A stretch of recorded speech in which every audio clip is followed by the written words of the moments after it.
So, one thing that I thought was pretty interesting was in one of your previous emails, you mentioned that you were able to build up a tolerance just by playing a lot of deathmatch.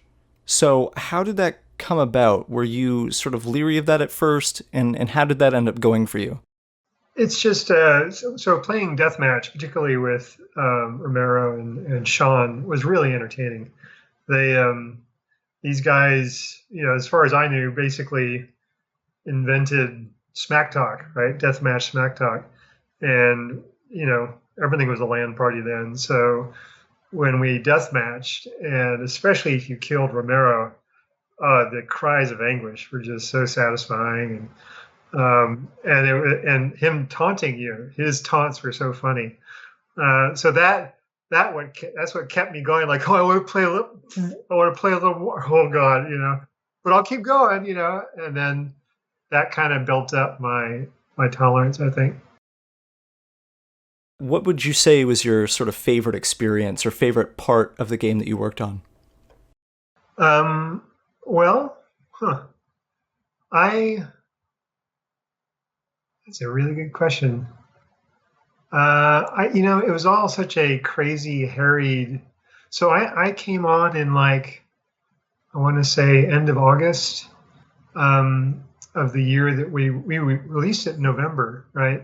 So it was just a really hairy last, I don't know, whatever that is, 4 months or something of crunchy development. Particularly for me, just because I was completely unfamiliar with programming in DOS. I was a Unix weenie, I'd never worked at a commercial game developer before. I had done multiplayer games as a sort of an extracurricular project in college, but this was obviously serious cookie stuff, right? And so I was really just a fish out of water, and I have an electrical engineering degree, right? I was one of the better programmers in my class, I guess, but they didn't teach us much in that. It was mostly self-taught, right? And and nobody explained to me when I came on that John Carmack is, oh, by the way, one of the best, programmers in the game industry. So I just thought, oh my God, I am awful. This is a typical game industry programmer, you know, oh Lord. And so every day just felt like, swimming frantically to catch up, thinking I could catch up, right? And that naivete, I think, kept me going, right? I just needed to try a little harder, as long as I didn't check in and see, oh my God, he's pulling away at this exponential rate. Just a super, he's this amazing triple threat of workaholic, genius, um, and no, and really kind of producer too, right? And his he basically had a fuse that would burn down. Like, I'm getting sick of this. We need to ship it, right?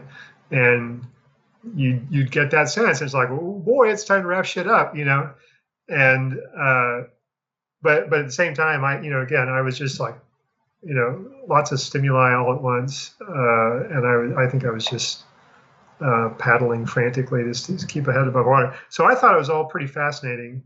Obviously, I took a clearly a personal pleasure in doing the cheat codes and brought in some of the random things in my head at the time.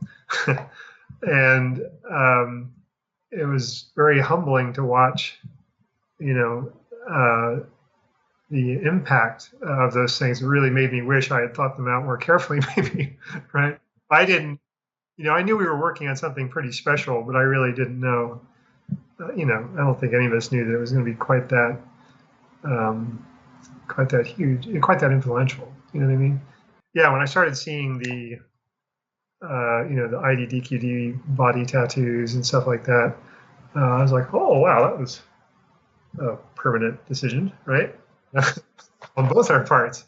Uh, but yeah, but yeah, I take pleasure in that. The silly little things like putting my little email signature in the automap thing, and as a kid out of school, quite vain, right? and yet being shown how inadequate I was at the same time. So I was just a big ball of nervousness and self-esteem challenges and just trying to get things done. So I thought it was all fascinating because I was learning. I mean, I literally never done any of the things I'd done in Doom before, and that was, I think the full tally is the status bar, the cheat codes, the sounds integration and prioritization, and all that triggering and all that stuff, and um, the screen wipes and screen tallies and the auto map, and I might be missing a couple bits, but I think that was most of it. I really consider myself kind of a spackle coder. Carmack had already gotten the amazing shit working, and I had really come on. I was supposed to work on a completely different project, this Sega Genesis port of Wolfenstein 3D. I showed up and Carmack was like, "Yeah, never mind that. We're late on Doom. Hop on board. And helps out with this." And so yeah, it was just a really intense run up there. And then I got very self-distracted. So I was fascinated by the fact that they were doing all this development under Next Step, right? Because it's a close cousin of Unix, right? And I actually played with it a bit in college, but spent a lot more time on Sunos and a bit of time on Linux. And so one of the early things I did was start, okay, I'm going to do all these ports of Doom to different Unixes, right? It really wasn't a company priority. It was just a selfish priority, like, oh my God, I'm here. I've got the source code, and it already compiles in Next Step. So, how hard could it be? And to me, I think that was my comfort project to make me feel confident at something, and also just to scratch something because it was nice to see a neat game on platforms. I mean, when you compare Unixes to where DOS was, I mean, DOS was awful, and yet it had all the games, right? So what's going on? So it was really just it scratched something to see, a commercial game on real, Unix workstations, and we got free Unix workstations out of it as a side effect, which I thought was very exciting. But yeah, so I remember it all fondly.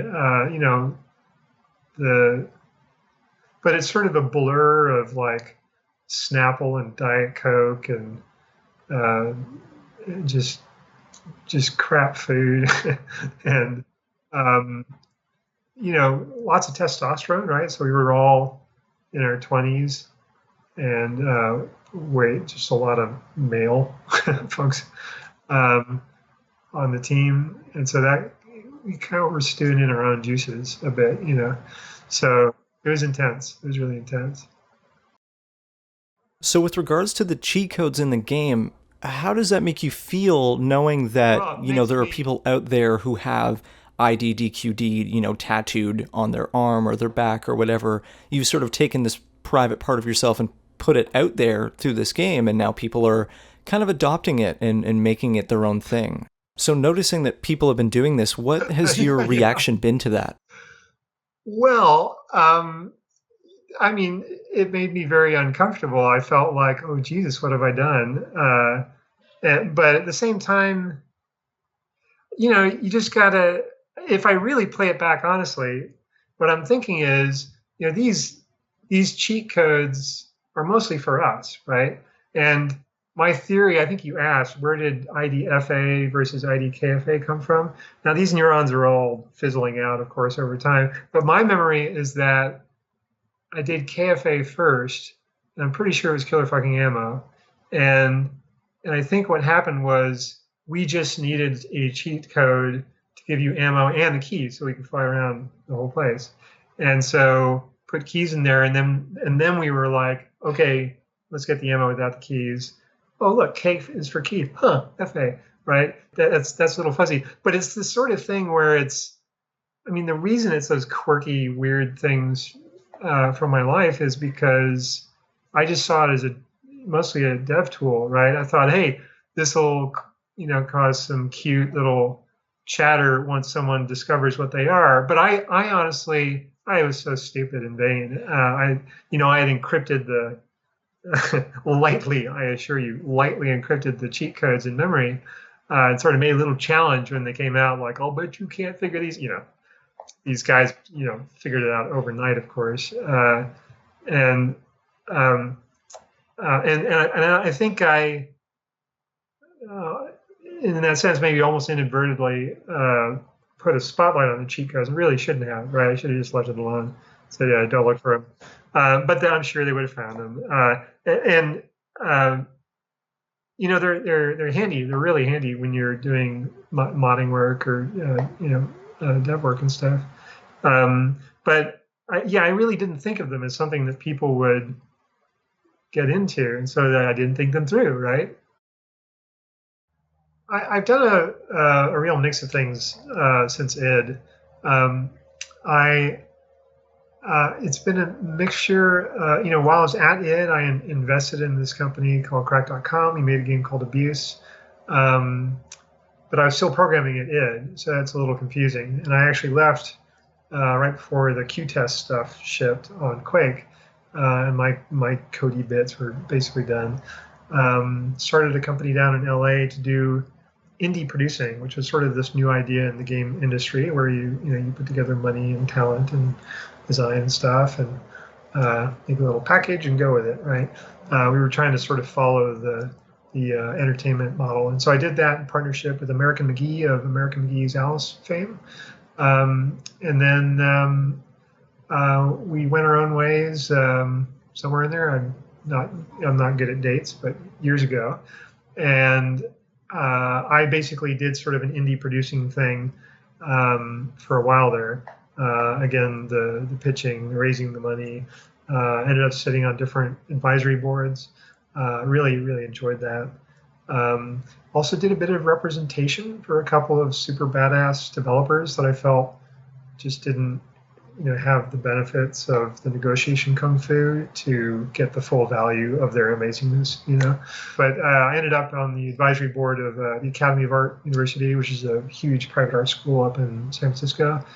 And I was bitching at them about their game design department. Your kids aren't making games, God damn it. And they said, well, fuck you. They used nicer words than this, but come teach these kids to make games. So I did that for a year, taught 3 classes, and they were really hardcore. These kids just impressed the crap out of me. And then just to see if I was full of shit at the end of the class, I did a commercial game with some of the better students.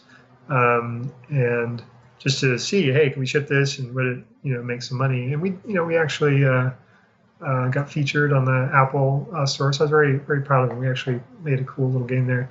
Helped produce a remake of Karateka, which is Jordan Mechner's first game before Prince of Persia. Yeah. Anyway, so started coding again. Then I was like, hey, I like this coding stuff because biz dev is really exciting, right? I love pitching. I love the whole hey, the networking, all that stuff. Started throwing fancy parties sort of in the middle of that for the game industry as a reaction to kind of the sort of soulless marketing parties that are so popular at GDC and E3, where it's really loud music, and you're trying to hear like these people you haven't seen. They're from Germany, and you're like, "How's it going?" And it's like there's food on tables, but people are just kind of putting cups down in the middle of them, and there's splattering everywhere, and it's huge video screens and lights of demo loops of whatever stupid new thing they're trying to pitch. And it's open to everybody who has a GDC pass, right? And so it's like just mobbed with people there for alcohol and schmoozing, right? This crazy intense schmoozing. And I wanted to do something that was more focused on really quality conversation, no loud music, lots of places to sit. So just did sort of a snooty elitist version, invite only, right? And this was me using the long coattails of Doom and Quake. You can say, "Hey, I'm Dave. Oh, okay, fucking come right," you know. And a large part of my career is due to that for sure. Yeah, they helped underwrite these things. They were really kind of ambitious parties, but I never had more fun raising money, even though the return on investment for all the investors was fuck all. It was just a nice party. But they didn't get demos, they didn't get banners, they just got a party that I tried to make sort of the Switzerland, you know, of game industry parties, and started me wondering about the nature of money in general. And I was really starting to fall out of love with producing because this money kind of left this business slime on me, you know. And so I was coding more, and then I started getting into these VR coding things. You know, the first one was a very intense gig that came. It was like came out of nowhere. It was one of these, oh shit, we've got a deadline in 3 days kind of gigs. But it was really exciting. It was working, you know, doing this VR demo on this new prototype from Oculus called the Crescent Bay, and it was this amazing photoreal demo. It was like all some of the coolest stuff that you're just now starting to see in games, but you know, nice, really high dynamic range, everything, LiDAR scanned everything, super high fidelity body scans, but it was a frozen moment. It was all baked, faked, everything. But it was just to give you a sense. It was just the kind of realism you can get in a space. And as with so many of these things, I think it served more purpose making the rounds with like executives at Facebook. It was right around when Oculus got acquired, right? And with so many of these VR demos, there's this hope that hey, maybe this turns into something cool. But as with so many of them, they tend to be demos for certain audiences. You know, yeah, jumped in with that, and then helped a guy raise money for a cool artificial life form VR thing, and then he needed an AI coder for that, and I found him a guy, but he wanted to work with someone local. So I was like, hey, you know, I've never worked on, you know, advanced AI. I'd like to do that. So that was another one of my random, you know, adventures. But the last thing was doing essentially basic data visualization research in VR, where you're essentially just taking data that you're used to seeing from one perspective and then using the intrinsic properties of VR. What I was really fascinated by was our sense of personal airspace and how it can feel invaded, right? I was like, hey, that's actually a feeling you can create in VR, right? And so that was kind of the premise that took it in a certain direction. That was a really intense project. I think 5 months, 6 months total, something like that. Wrapped that up in March. Been sniffing around for next adventures and just found this new one that's I'm not at liberty to chat about it yet, but it's sort of a combination of kind of my VR kung fu, my how to tame Unity kung fu, and some of my automation kung fu. Just to cut to the chase on what I do for fun, very little outside of playing games. It's NetHack mostly, and Heroes of New Earth. And one of the representation gigs I did was for a guy named Ice Frog, who was one of the original inventors of Dota, the original Dota, back when it was a mod on Warcraft 3. That was a really profound example to me of how effective representation could be, and also what being too effective in negotiation can look like. I started to realize money doesn't end up in the stuff that's best for us. It's best for humanity, right? Somewhere in there, Columbine happened, and I found out that these kids, use Doom to, you know, Yeah, they made sort of train. lifelike or as close as you could get for the time. They made like levels Yeah, they based sort of on their school or on the school layout. So they were learning the level that they were about to do a speed run through, right? And um, I was like, you know, not much I can do about that, but would have felt better if there was more redeeming value to the game than just um, entertainment. You see what I'm saying? Or if there weren't, wouldn't it be nice if we were paid 4 times as much to make it both entertaining and educational, right? Even though there's clear long-term benefits to fusing these things, right? Fusing education and entertainment, or fusing productivity and entertainment. Um, and not only is it much more difficult to make games like this, but it's orders of magnitude more valuable to the long-term health of society, right? For whatever reason, our system of commerce doesn't yield the kind of results you'd expect. And in fact, our incredibly fragmented independent school system makes it almost impossible to introduce new profitable educational products in the US market, unless you've done these incredibly comprehensive, like K through 12 packages that you're spoon feeding to these educators that are just badly undertrained in the US, right? And so there's all these complications, and it's harder to make them in the first place. So it was never even a thought in our heads like, hey, let's make Doom really educational, right? Or let's make Doom help make people make money. You know what I mean? I mean, there was certainly peripheral value off of Doom in the same way that we got all this spin-off technology from, the moon launch, right? The moon missions. We got lots of cool spin-off technology from Doom. We got, it really kind of set the fuse for like, here comes the GPU craze, right? It really introduced the entire dev scene to this idea of BSP trees and how powerful they can be. And wait a minute, we can do 3D real time now. This is opening up some possibilities, popularized the genre, had some neat effects. But when I saw how detrimental that was, right? And then when I started meeting so many fans of the game where they're like, oh God, my GPA shot itself in the corner that semester, or almost broke up with my girlfriend. That went from being very flattering and funny to like, wait a minute, I'm measuring the area under the curve here. I'm getting a lot of these, right? So what is my net effect on relationships and grade point averages, and for that matter, GDP, right? By way of making games, right? You just start to wonder, or I started to wonder.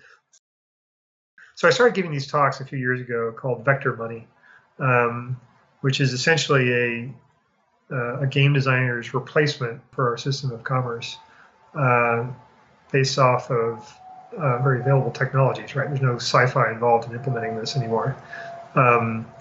But there's enormous cultural, legal hurdles, other things. But I started giving this blue sky talk that says, well, here's how you can implement this, right? And here's how life could actually feel more like a game, and we could actually skip money. We can actually implement these complex directed graphs for the supply and demand in these supply chains, and actually do that as part of the matchmaking back end of a game server. And you don't actually need to do transactions anymore in the traditional way.